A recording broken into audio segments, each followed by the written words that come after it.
नमस्कार दोस्तों, ये video editorial compilation for mains का पार्ट है। आप प्लेलिस्ट में जाके एडिटोरियल की वीडियोस पेपर वाइज और टॉपिक वाइज देख सकते हो।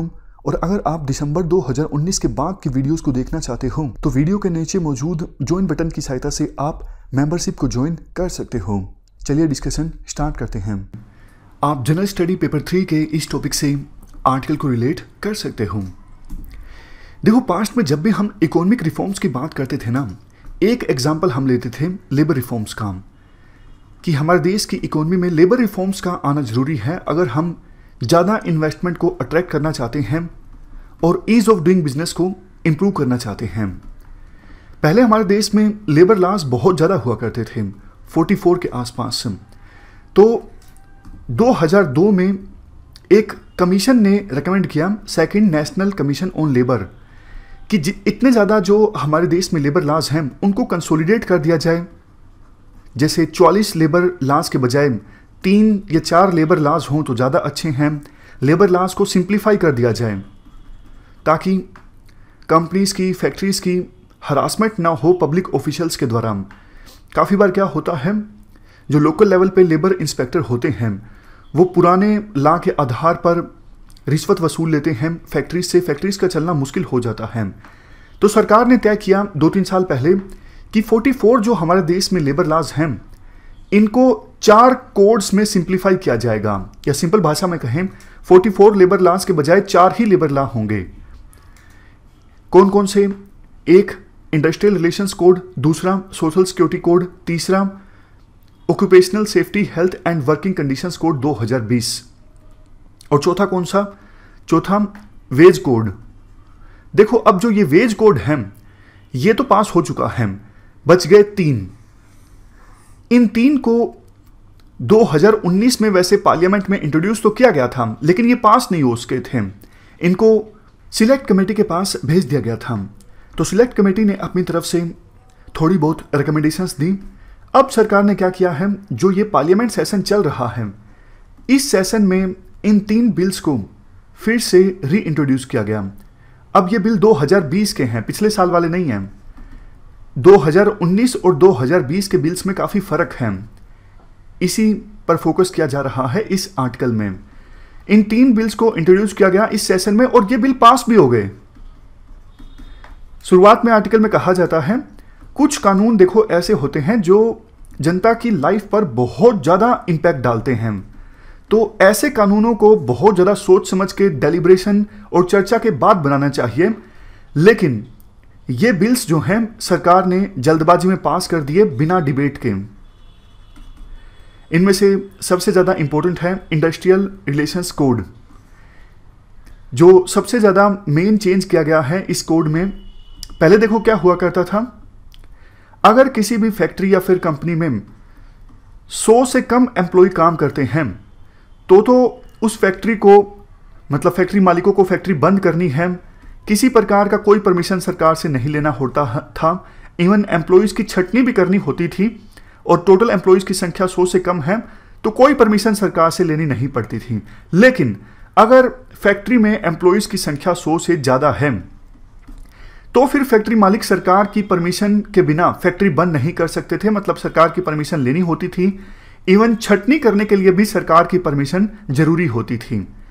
बट अब 2020 का ये जो बिल पास हुआ है इंडस्ट्रियल कोड वाला, इसमें इस थ्रेशोल्ड को इंक्रीज कर दिया गया है।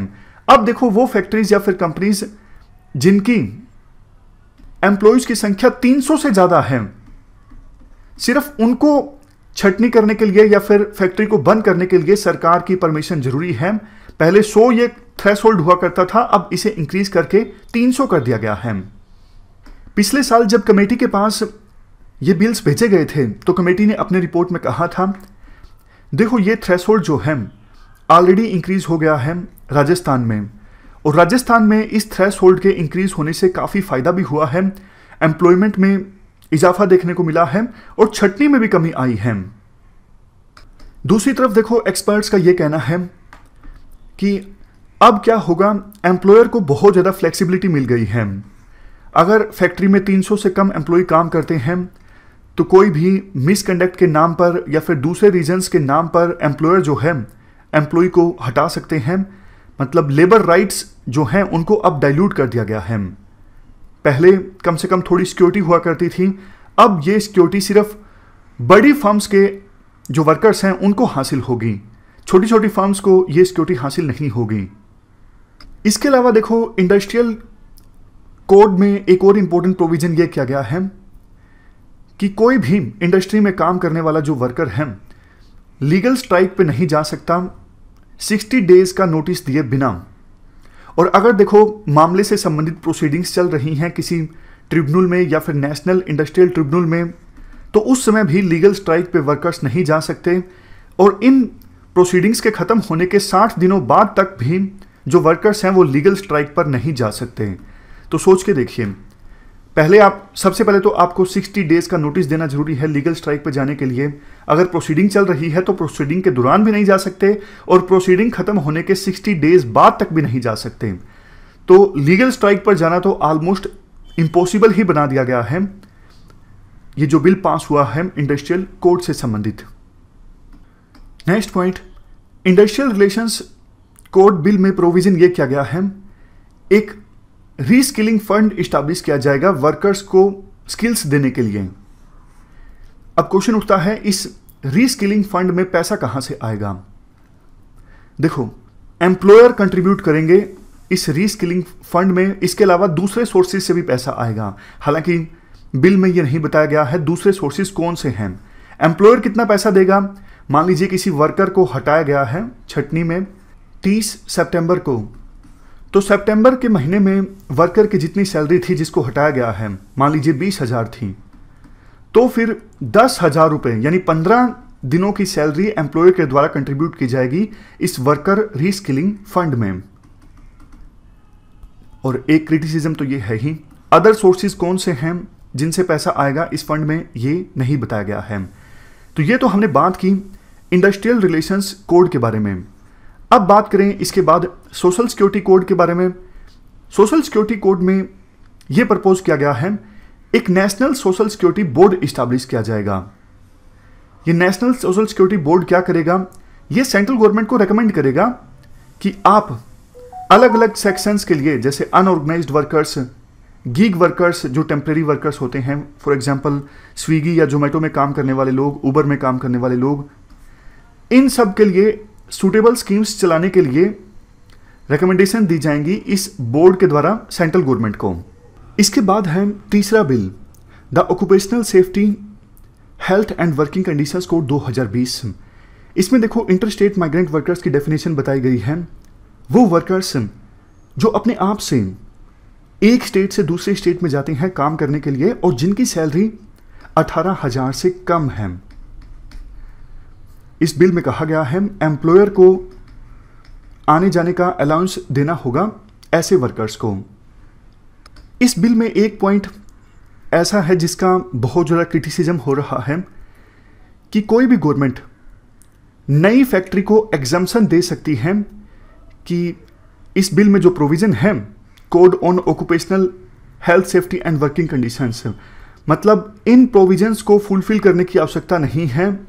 किसी नई फैक्ट्री को ऐसा एग्जम्पशन सरकार के द्वारा नई फैक्ट्री को दिया जा सकता है। तो आर्टिकल में कहा जाता है सरकार देखो अपनी मनमानी कर सकती है, कुछ नई फैक्ट्रीज को एग्जम्प्ट कर सकती हैं और उन फैक्ट्रीज में फिर लेबर राइट्स का वायलेशन हो सकता है। इवन फैक्ट्री की जो डेफिनेशन है वो भी चेंज कर दी गई है। पहले देखो फैक्ट्री की डेफिनेशन ये हुआ करती थी जहां पर 10 वर्कर काम करते हैं और अगर पावर है, बट अब इसे इंक्रीज करके 20 कर दिया गया है। बिना पावर वाली फैक्ट्री में अगर पहले 20 वर्कर काम करते थे तो फैक्ट्री कहलाती थी, लेकिन अब अगर इलेक्ट्रिसिटी नहीं है, किसी जगह पर काम कर रहे हैं, 40 लोग अगर काम कर रहे हैं बिना इलेक्ट्रिसिटी वाली जगह पर, तब वो फैक्ट्री कहलाएगी। लास्ट में आर्टिकल में यह कहा जाता है देखो सभी ट्रेड यूनियंस विरोध कर रही हैं ये जो 3 बिल पास हुए हैं इनका, क्योंकि एम्प्लॉयर के हाथों में अब पहले के अपेक्षाकृत ज़्यादा पावर होगी। इवन देखो बिल्स में यह भी कहा गया है कि आगे से विभिन्न सरकारें जो हैं वो एग्जीक्यूटिव ऑर्डर की सहायता से नए रूल्स ला सकती हैं, जैसे थ्रेशोल्ड जो है ले ऑफ का यानी छटनी का, या फिर वेरियस सोशल सिक्योरिटी स्कीम्स का, इस थ्रेशोल्ड को इंक्रीज किया जा सकता है एग्जीक्यूटिव ऑर्डर की सहायता से, यानी सरकार के ऑर्डर की सहायता से। कहने का मतलब ये है, आगे से देखो, अगर सरकार को इस लिमिट को 300 से बढ़ा के 500 करना है, फिर से कानून बनाने की आवश्यकता नहीं है, सरकार अपने एक ऑर्डर की सहायता से इस लिमिट को चेंज कर सकती है। तो आर्टिकल में कहा जाता है कि सरकार के हाथ में इतनी सारी पावर देना, इतनी सारी डिस्क्रिशन देना, ये वर्कर्स के इंटरेस्ट में नहीं है। कम से कम ये तो नहीं हटाना चाहिए था। कानून नया बनाना थोड़ा सा मुश्किल होता है, लेकिन सरकार नया ऑर्डर तो बहुत जल्दी पास कर देती है, और इसलिए ये जो डिसीजंस हैं काफ़ी सारे वो वर्कर्स के इंटरेस्ट के अगेंस्ट हैं। तो ये हमने लेबर रिफॉर्म्स के बारे में बात की। इस डिस्कशन में फिलहाल इतना ही है। Thank you very much for discussion.